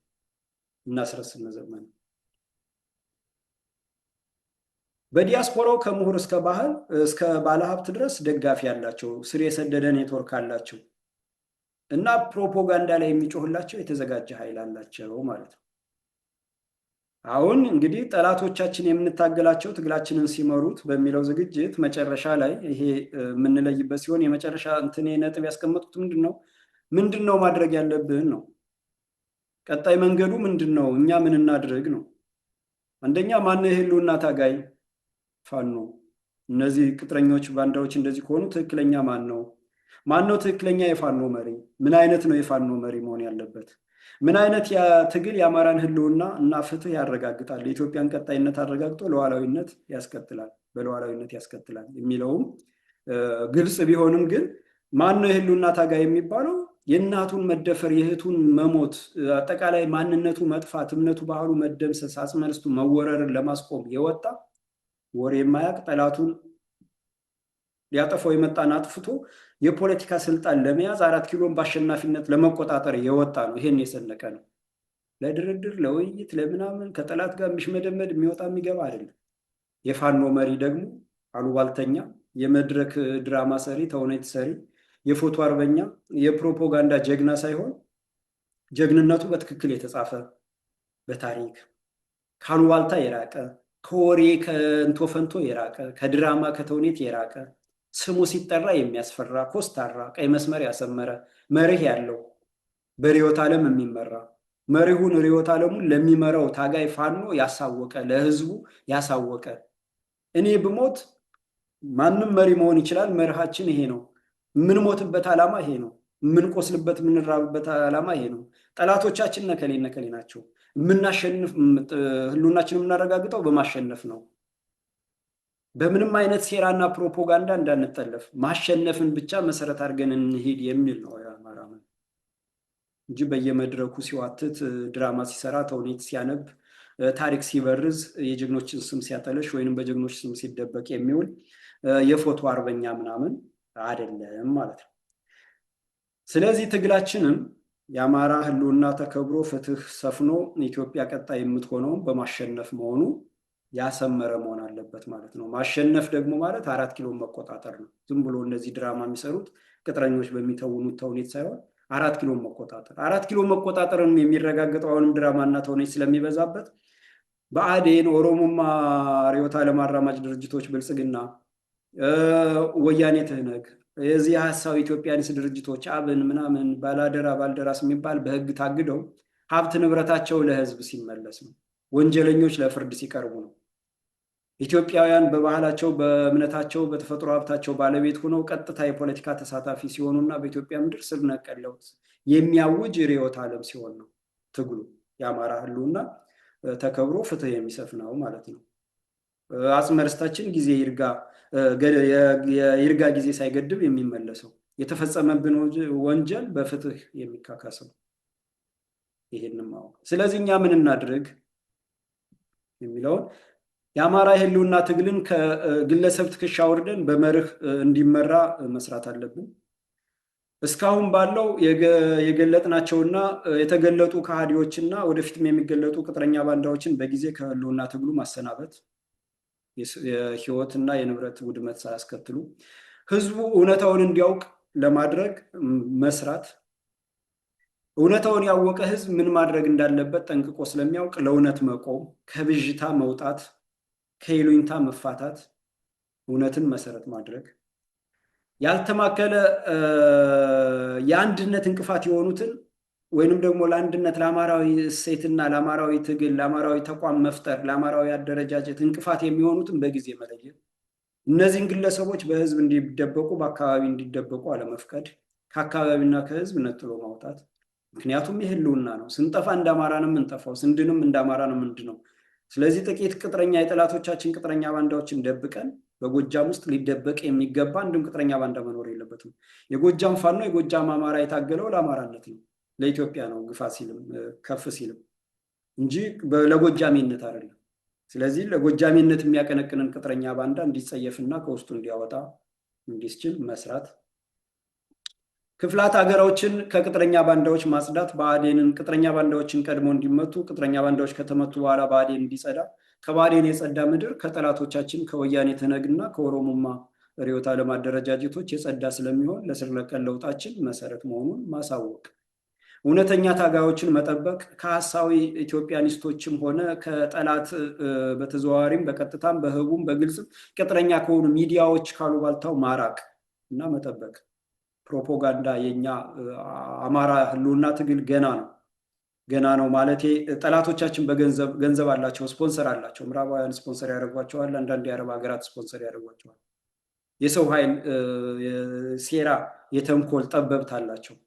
እኛ ጋር ሀቅና እውነትን ይዘን እግዚአብሔርን መሰረት አድርገን ነው የምንታገል። ስለዚህ ማሸነፍ ነው እንጂ ፕሮፓጋንዳ የሚሰራው ይሰራል። ጀግኖች መሬት ላይ ያሉ የትግል መሪዎች ፕሮፓጋንዳ ላይ መጠመድ የለባቸው፣ አሉባልታ ላይ መጠመድ የለባቸው። አሉባልታን ለማረምና ፕሮፓጋንዳ ነው እዛ ጊዜ ማጥፋት የለባቸውም ማለት ነው፣ መጠበቅ አለባቸው። ትግሉን ከመድረክ አሉባልታና እንቶ ፈንቶ ንግግሮች ወደ ተግባር መቀየር ፋሽኑ አልፏል። መራራ እውነትን እየመረረን በፍጹም ልቦና ተቀብለን ተግባራዊ ማድረግ፣ መመርመር፣ እያንዳንዱ ነገር መመርመር፣ መጠየቅ፣ መፈተሽ፣ መራራ እውነቱን መቀበል። ይሄን ስናደርግ ጠላቶቻችን እናውቃለን። ጠላቶቻችንን ባወቅን ቁጥር እንጀግናለን። በጀገን ቁጥር ድላችን ባጭር ይቋጫል። ባጭር ቀን የድል ጊዜያችንን እናበስራለን። ባጭር ጊዜ ድላችን ስናበስ ብዙ የሰው ህይወት እናድናለን፣ ብዙ የንብረት ውድመት እናድናለን ማለት ነው። ስለዚህ የጠላቶቻችንን ማንነትና የቅጥረኛ ባንዳዎችን ጨካኝነት በተረዳንና በተገነዘብን ቁጥር የበለጠ እንጀግናለን። ሳንታገልም እንጥላለን፣ እናሸንፋለን። ጠላት ይርዳል ማለት ነው። የጠላት ቅጥረኛ የጠላት የጥቅም ሸሪክ ይርዳል፣ ይርበተበታል፣ ይጠፋል ማለት ነው። ጠላቶቻችን እንደተለመደው ተዋጊው ይፈረጥጣል፣ ፖለቲከኞች ጓዛቸውን ሸክፈው ይጠፋሉ ማለት ነው። ስለዚህ የጠላቶቻችን ድርጅቶች መሪዎችና ተባባሪዎች ትግላችን እያሸነፈ ወደ ድል ሲቀጥል የሚደበቁበትን ጉድጓድ በመፈለግ ስለሚጠመዱ የሚደርሰው ውድመትና የሚጠፋው ንብረት ሁሉ ይቀንሳል። ያኔ አስተባብረን ኃይላችንን 4 ኪሎ መቆጣጠር እንችላለን። ስለዚህ የሚጠበቅብን የጠላትን ቅጥረኛ ባንዳዎች ለምሳሌ ያሸነፍነውን ትግል መልሰው አዙሪት ውስጥ የከተቱትን እነዛን መጸየፍና ከትግላችን ማራቅ፣ ጠላቶቻችን እኛም መስለው ትግላችንን እየመሩት መሆኑን በመገንዘብ ጠላቶቻችንን ጉዳይ ፈጻሚዎች እኛን የመሰሉትን በንግግር የሚያታልሉ በአማርኛ አክሮባት የሚሰሩትን ቀድሞ መለየትና ማራቅ፣ ሁሉንም ድራማ በቃ ብለን መነሳት አለብን። ዓላማችን ማሸነፍ ነው። በተለያየ ፕሮፓጋንዳ፣ በተለያየ ስም ማጥፋት፣ አሁን የአማራ ፋኖ ብሔራዊ ኃይል ላይ ስም ለማጥፋት በተለያየ ማኒፌስቶ እስከ ማሰራጨት፣ የተለያዩ ደብዳቤዎችን ማውጣት፣ የተለያዩ መግለጫዎችን ማውጣት እና የተለያዩ ስራዎች እየተሰሩ ነው። ያንን ሁሉ የምናቆመው ማሸነፍ ላይ ትኩረት ስናደርግ። ማሸነፍ ማለት 4 ኪሎ መቆጣጠር ነው። 4 ኪሎ መቆጣጠር የሚረጋገጠው አጥፊ አደረጃጀቶችን በህግ ሲታገዱ፣ በአዋጅ ሲነገር ነው። አጥፊ ወንጀለኛ አመራሮች የጥቅም ሸሪኮቻቸውና ተባባሪዎቻቸው ለፍርድ እንዲቀርቡ ማደኛ ሲወጣ ነው። በኢትዮጵያ ምድር ስር ነቀል ለውጥ ሲታወጅ፣ የተበደለ በሙሉ በደሉ ተነግሮለት ካሳ እንደሚካስ ሲታወጅ ነው። ይህን ሁሉ የሚያደርገው ፋኖ ነው ማለት ነው። ይህንን መሰረት አድርገን ስንንቀሳቀስ የጠላት ፕሮፓጋንዳ እና አሉባልታ ሰሚና ቦታ ያጣል ማለት ነው። ስለዚህ በዚህ ትግላችን እናሸንፋለን ማለት ነው። እንግዲህ አድማጭ ተመልካቾቻችን፣ የዛሬው ዝግጅቴ ጠላቶቻችን የምንታገላቸው ጠላቶቻችን ትግላችንን ሲመሩት ምን እንደሚመስል በተለያየ ነጥቦች እና በተለያየ ምዕራፍ አቅርቤያለሁ። ይሄ በልቦናችን እንዲያደር እግዚአብሔር ይጨመርልን። እንግዲህ በሚቀጥለው በሌላ ዝግጅት እስከምንገናኝ ፍኖተ አማራ ዩቲዩብ ቻናልን ሼር እና ሰብስክራይብ ፎሎ በማድረግ ይሄ ሀሳብ ለሌሎችም እንዲደርስ እናድርግ። ይሄንን መልእክት እንዳስተላልፍ ይሄንን ና ብሎ ጎትቶ አምጥቶ ና ብሎ ትችላለህ ብሎ አይኔ ለዚህ ገና ነኝ ብዬ ወደኋላ ብልም ገፍቶ አምጥቶኝ ወገንህን ወገኔን ያድናል አገሬን ይታደጋል የምትለውን ሀሳብ አቅርብ ያለኝን የዘመድ ቲቪን በሌሎች ቦታ የተነፈገኝን ለሌሎች ቦታ ያልተሰጠኝን እዚህ ጋር እድሉን እንዳገኝ ያደረገኝን የዘመድ ሳተላይት ቲቪ እንድታግዙ እንድታበቁና እንድታደረጁ ህልውናችን ያስገድደናል፣ የሀገራችን ቀጣይነት ያስገድደናል እና ኃላፊነታችን እንድንወጣ እኔ ደግሞ አሳስባለሁ ማለት ነው። ስለተከታተላችሁኝ አመሰግናለሁ። በሚቀጥለው በሌላ ዝግጅት እንገናኛለን። ቻው።